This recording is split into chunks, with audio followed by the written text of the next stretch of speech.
Eh bien bonjour à tous, j'espère que vous allez bien. On se retrouve aujourd'hui sur Final Fantasy VII Ever Crisis pour faire un petit tour de l'actualité du jeu et revenir sur les annonces par rapport aux 6 mois qui ont eu lieu samedi et dimanche. Alors je vous mettrai les timecodes en description. Déjà, je vous souhaite à tous une très bonne semaine et j'espère que votre week-end s'est très bien passé de votre côté. Du mien, ça a été plutôt sympa. On a fait du Last Epoch, on a fait un peu de Helldivers 2 également de mon côté. Mais voilà, c'est pas le sujet de la vidéo. Vous pouvez me dire dans l'espace commentaire d'ailleurs à quoi vous avez joué vous ce week-end. Sur ce, écoutez, on attaque les news directement. Donc direction les notices.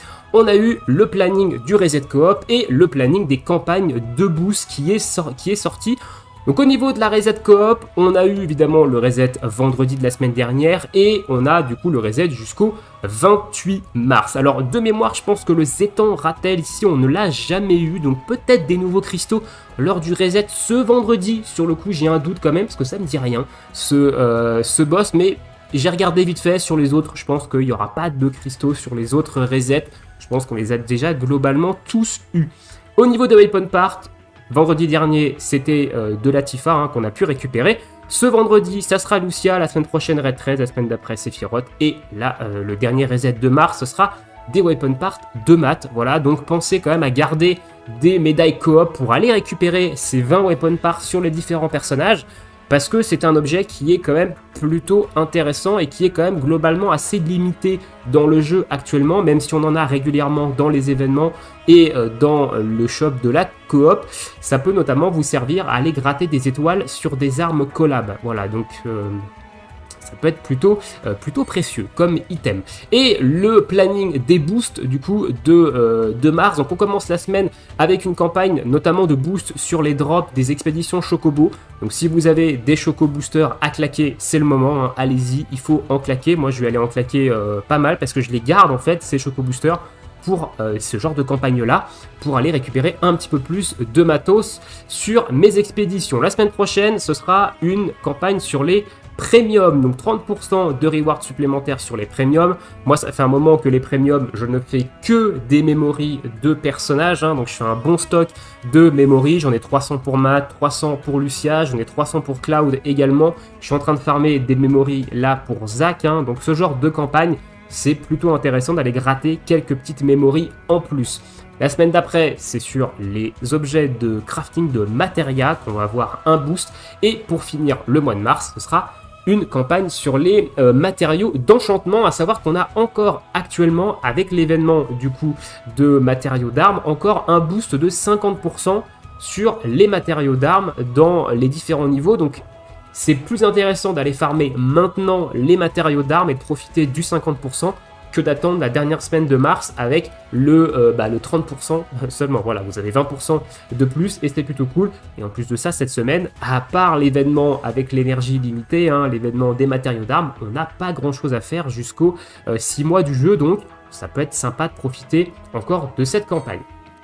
Le nouveau Season Pass qui a fait du coup son entrée ce matin, donc avec le fond d'écran à l'effigie des Turcs, on voit Reno, Elena, Rude, Elena et Reno, pardon, qui sont à Junon ici. Donc ça doit être une image qui doit venir de Rebirth, je pense. Alors moi j'ai pas joué encore à Final Fantasy VII Rebirth, vu que je l'attends sur PC, je vais pas y jouer tout de suite, mais je pense que ça doit venir de Rebirth et on voit ici qu'ils sont à Junon avec l'architecture derrière. Le Weapon Butcher qui fait encore une fois son retour, donc je pense qu'on l'aura à tous les Season Pass, donc ça c'est très cool je trouve, et évidemment des cristaux. Donc moi le Weapon Butcher, je vais le garder de côté celui-ci pour potentiellement peut-être acheter la nouvelle arme de Matt quand elle sera transférée dans le shop et dans les tickets. Donc la prochaine invocation de tickets, ce sera également à partir du moment où ils ajouteront l'arme de Matt, la nouvelle arme de Matt qui heal et qui buff PDF dans les tickets.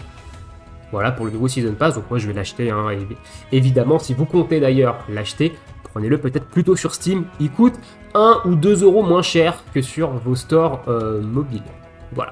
Donc là, il y a des petites campagnes avec des rewards sur l'application FF Portal App. Alors ça, je pourrais pas vous dire exactement en quoi ça consiste. J'ai regardé vite fait ce que c'était que cette application.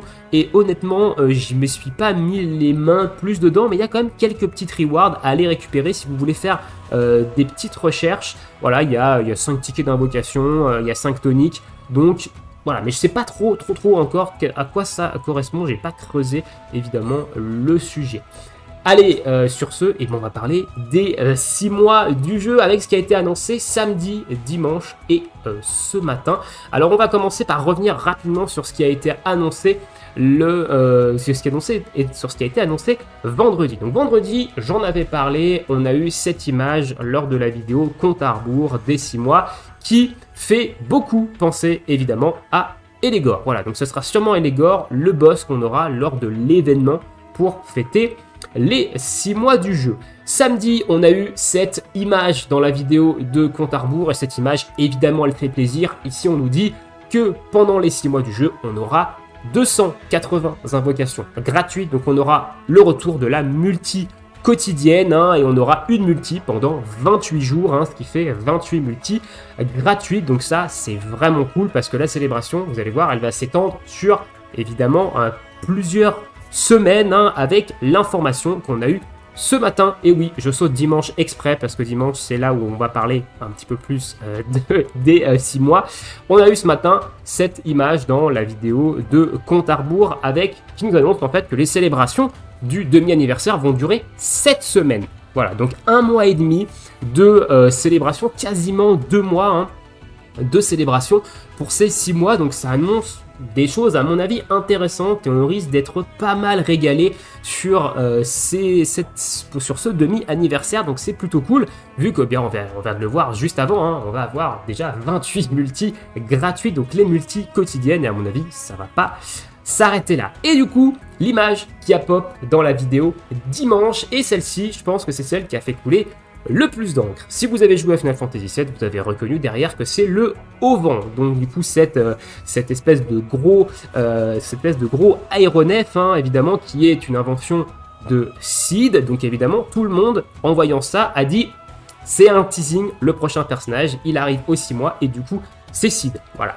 Alors oui évidemment c'est quelque chose de plausible, mais moi, je pense pas du tout à ça. Moi, je pense à quelque chose d'encore bien plus gros, évidemment. Et je vais vous expliquer pourquoi. Alors, pourquoi déjà, j'ai pas pensé que Sid arrivait comme prochain personnage? Pour l'instant, on l'a vu lors de leur sortie de personnages, et notamment des personnages de Final Fantasy VII. Ils le font dans l'ordre dans lequel on peut les débloquer dans le jeu d'origine. Donc vous allez me dire oui mais Yuffie elle n'est pas accessible avant Junon. Et bah si, voilà, pour les plus connaisseurs vous pouvez avoir Yuffie en sortie de la mine de Mithril. Donc avant d'aller à Junon, vous avez 3 possibilités. Soit vous allez rendre une petite visite au Fort Condor, évidemment, mais à ce stade-là du jeu, vous ne pouvez pas y faire grand-chose non plus, et vous ne pouvez notamment pas récupérer Phoenix encore dans le Fort Condor avec le mini-jeu. Soit vous continuez directement l'histoire et vous allez tout droit vers Junon, soit vous vous rendez dans la forêt qui se trouve à droite quand vous sortez de la mine de Mithril, et dans cette forêt, vous avez une chance de croiser Yuffie et du coup de pouvoir la récupérer. Donc c'est pour ça que Yuffie est sorti, évidemment, parce que dans l'ordre d'obtention possible des personnages dans le jeu, Yuffie, vous pouvez l'obtenir assez tôt.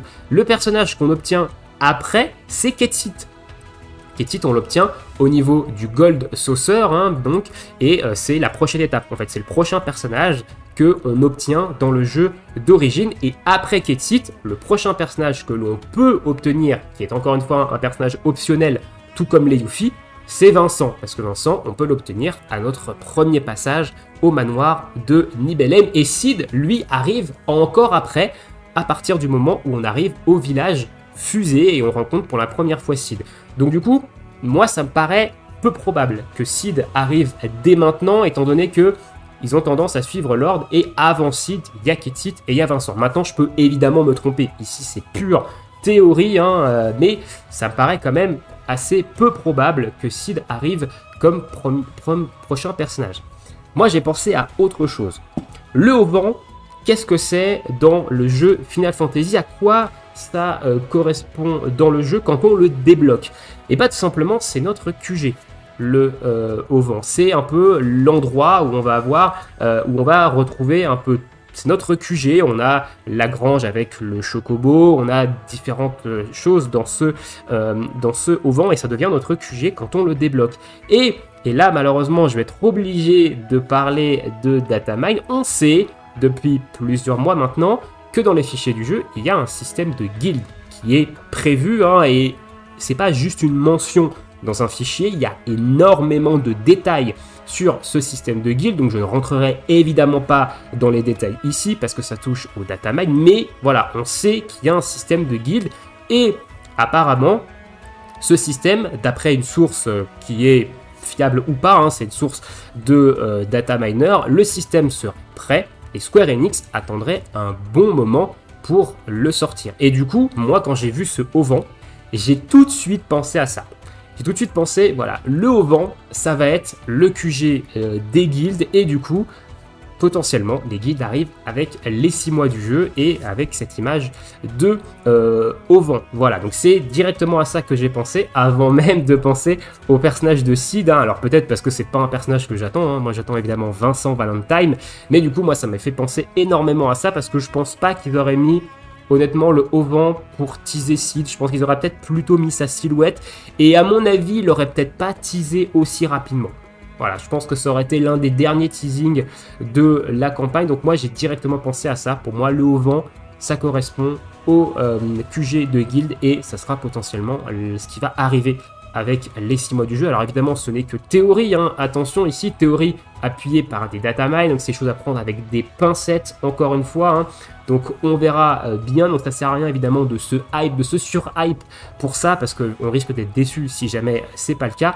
Mais voilà à quoi je pense avec cette image du auvent. Alors dites-moi dans l'espace commentaire, vous, à quoi vous avez pensé quand vous avez vu le auvent. Je pense que beaucoup ont pensé évidemment à Sid, mais peut-être que vous avez d'autres théories en tête qui pourraient être, intéressantes également à débattre. Voilà, dites-moi ça dans l'espace commentaire. Et sur ce, eh ben, je crois qu'on a fait le tour de ces news en ce lundi. Hein. Pas grand-chose évidemment sur le jeu de plus. On va passer la semaine quasiment à faire le dernier événement du jeu qui est du coup le Waypoint Enchant Rally Event. Hein, voilà, j'ai quelques tickets à aller utiliser de mon côté pour finir de vider la boutique. Et sur ce, eh bien écoutez, je vous laisse ici. Je vous souhaite à tous une très bonne journée, une très bonne soirée, bon jeu et à bientôt. Ciao ciao.